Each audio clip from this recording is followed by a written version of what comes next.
Hi friend, all education forum में आपका स्वागत है। आज हम पढ़ेंगे हिस्ट्री का कुछ इंपॉर्टेंट क्वेश्चन। आज हम हिस्ट्री से लेकर आए हैं बाबर, जो एग्जाम में हमेशा 1 या 2 नंबर से पूछे जाते हैं। तब बाबर के बारे में पूरा डिटेल से जानेंगे।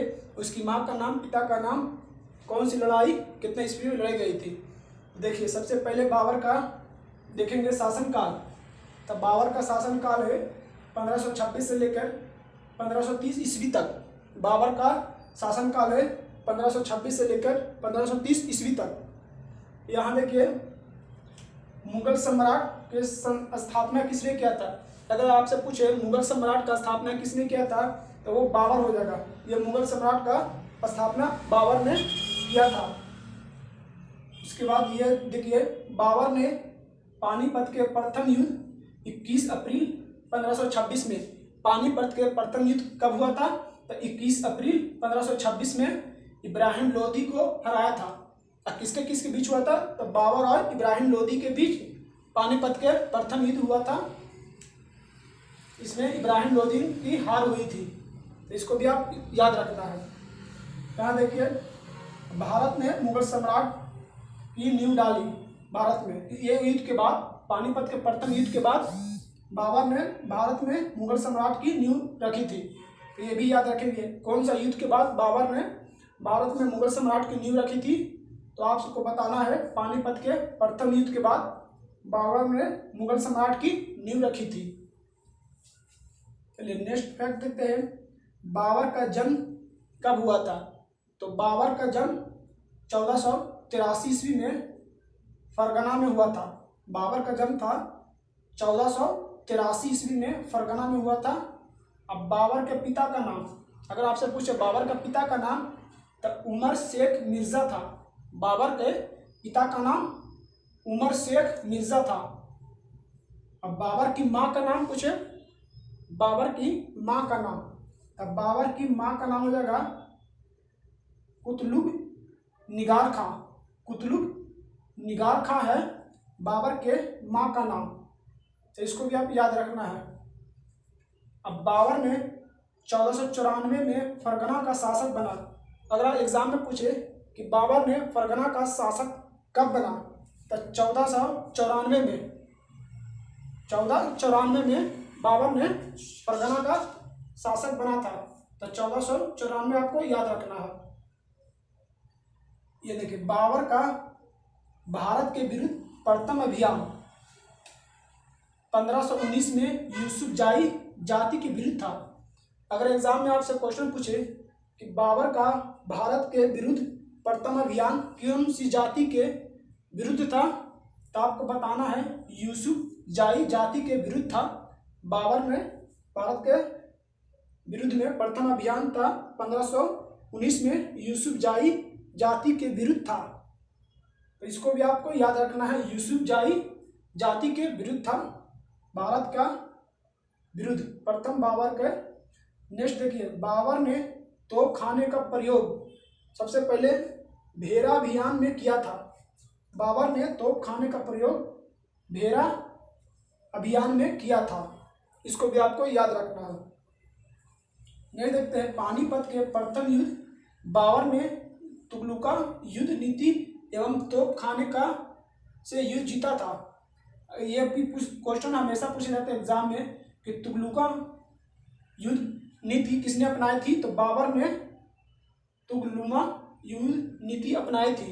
तो इसको भी आप याद रखना है, तुगलुमा युद्ध नीति और तोपखाने का प्रयोग पानीपत के प्रथम युद्ध में बाबर ने किया था। इसकी वजह से ये युद्ध जीत गया था। यह फैक्ट भी आपको याद रखना है। नहीं देखते हैं, बाबर के 2 प्रमुख निशानेबाज के नाम बताना है आपको।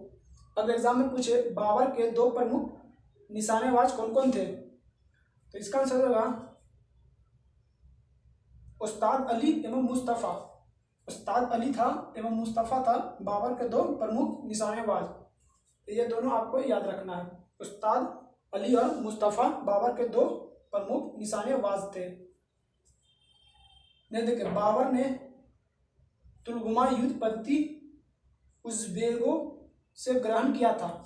अगर आपसे पूछे बाबर के जो तुगलुमा युद्ध पद्धति था किससे ग्रहण किया था, प्राप्त किया था, तो ये था उज़्बेकों से वो ग्रहण किया था। तुलगुमा युद्ध पद्धति, बाबर ने तुलगुमा युद्ध पद्धति उज़्बेकों से ग्रहण की थी। तो इसको भी आपको याद रखना है, ये भी एग्जाम में पूछ सकता है आपको किससे प्राप्त किया था। नेक्स्ट है कलंदर भी है, ये की उपाधि बाबर ने को ग्रहण की थी। कलंदर की उपाधि जो है बाबर ने ग्रहण किया था। तो कलंदर भी आपको याद रखना है, जब बाबर ने इसका उपाधि लिया था।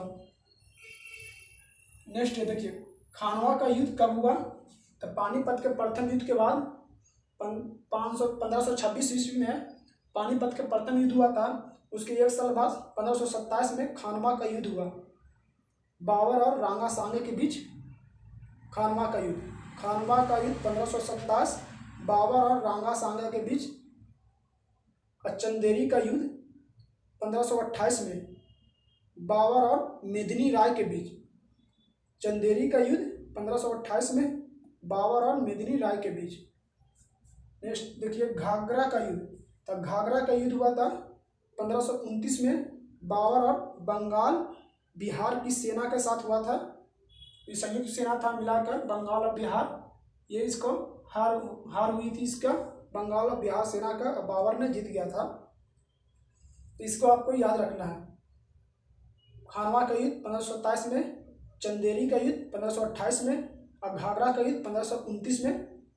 खानवा का युद्ध 1527 में बाबर रांगा सांगा के बीच। चंदेरी का युद्ध 1528 में बाबर और मेदिनी राय के बीच। और घाघरा का युद्ध 1529 में बाबर और बंगाल बिहार की सेना के साथ हुआ था। देखिए, बाबर के शव को कहाँ दफनाया था? तो सबसे पहले उसकी मृत्यु हुआ था, कहाँ हुआ था? आगरा में, लेकिन उसको दफनाया गया था काबुल में, ये भी याद रखना है। बाद में उसको काबुल में दफनाया गया था। बाबर के चार पुत्र थे। बाबर के कितने पुत्र थे? तो 4 पुत्र थे। हुमायूं था, कमरान था, अस्करी था और हिंदाल था। बाबर के 4 पुत्र थे, हुमायूं, कमरान, अस्करी और हिंदाल थे। तो इसको भी आप याद रखना है। यहाँ देखिए, बाबरनामा की रचना बाबर ने तुर्की भाषा में किया था। बाबरनामा की रचना किसने किया था? तो बाबर हो जाएगा। किस भाषा में किया था? तो ये तुर्की में हो जाएगा। बाबरनामा किस भाषा में किया था? बाबर ने तुर्की भाषा में किया था। अब बाबरनामा फारसी में अनुवाद किसने किया था? अगर आपसे पूछे बाबरनामा फारसी में अनुवाद किसने किया था, तो अब्दुल रहीम खान खाना। बाबरनामा फारसी में अनुवाद अब्दुल रहीम खान खाना ने किया था। यानी कि बाबर की मृत्यु कब हुई थी? 1530 ईस्वी में इसकी मृत्यु हुई थी आगरा में, लेकिन दफनाया कहाँ गया था? काबुल में इसका दफनाया गया था और मृत्यु हो गई थी आगरा में। तब बाबर की मृत्यु 1530 ईस्वी में आगरा में हुआ था। देखिए, भूमि नापने के लिए बाबर ने क्या इस्तेमाल करते थे? जो भूमि नापता है, तो बाबर ने भूमि नापने के लिए गज या बावरी का इस्तेमाल किया करते थे। भूमि नापने के लिए बाबर ने गज या बावरी का इस्तेमाल करते थे। तो उम्मीद है कि आपको ये याद हो गया होगा। तो आज के लिए इतना ही। अगर वीडियो पसंद आए तो लाइक करें, सब्सक्राइब करें। तब तक के लिए धन्यवाद।